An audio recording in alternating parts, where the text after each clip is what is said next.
Guarantee ನೀವು ತಾವೇನು principal meet ಮಾಡ್ತಾ ಇದ್ದೀರಿ? ನೆಕ್ಸ್ಟ್ 3 or 4 years ಸುಮಾರು 10 ಕೋಟಿ ಜಾಬ್ ಲಾಸ್ ಆಗ್ತದೆ ಅಂತ ಹೇಳ್ತಾರೆ. ಇರೋರಿಗೆ ಕೆಲಸ ಇಲ್ಲ, ಸಂಬಳ ಇಲ್ಲ. ಅದು ಈಗ ಆಲ್ರೆಡಿ ಏನಂದ್ರೆ ಇದು ಒಳ್ಳೆ ಸಂದೇಶ ಪರವಾಗಿಲ್ಲ. ಹ್ಯೂಮನ್ ರಿಸೋರ್ಸ್ ಮಾನವ ಏನು ಫಿಸಿಕಲ್ ಆಗಿ ವರ್ಕ್ ಮಾಡ್ತಾನೋ ಅಷ್ಟು ಅದು ಟೆಕ್ನಾಲಜಿ ಏನಪ್ಪಾ ಅಂದ್ರೆ ಅದರಲ್ಲಿ ನಮಗೇನು ಜಾಸ್ತಿ ವ್ಯತ್ಯಾಸ ಆಗಲ್ಲ.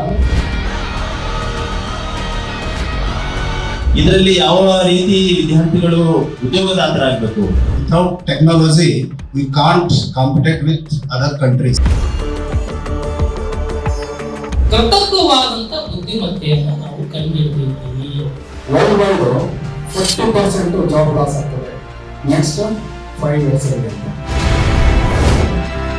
ಪಿಯು ನಂತರ ಶಿಕ್ಷಣ ವ್ಯವಸ್ಥೆಯಲ್ಲಿ ಎಐ ಪಾತ್ರ ಎಷ್ಟು ಮುಖ್ಯ? ಬೀದರ್ ಜಿಲ್ಲೆಯ ಪಿಯು ಪ್ರಿನ್ಸಿಪಲ್ಗಳ ಜೊತೆ ವಿಶೇಷ ಸಂವಾದ ವೀಕ್ಷಿಸಿ ಪ್ರಿನ್ಸಿಪಲ್ ಮೀಟ್ ಸಂಜೆ 5:30ಕ್ಕೆ. ಈ ಕಾರ್ಯಕ್ರಮದ ಪ್ರಾಯೋಜಕರು ಕೇಂಬ್ರಿಡ್ಜ್ ಇನ್ಸ್ಟಿಟ್ಯೂಟ್ ಆಫ್ ಟೆಕ್ನಾಲಜಿ.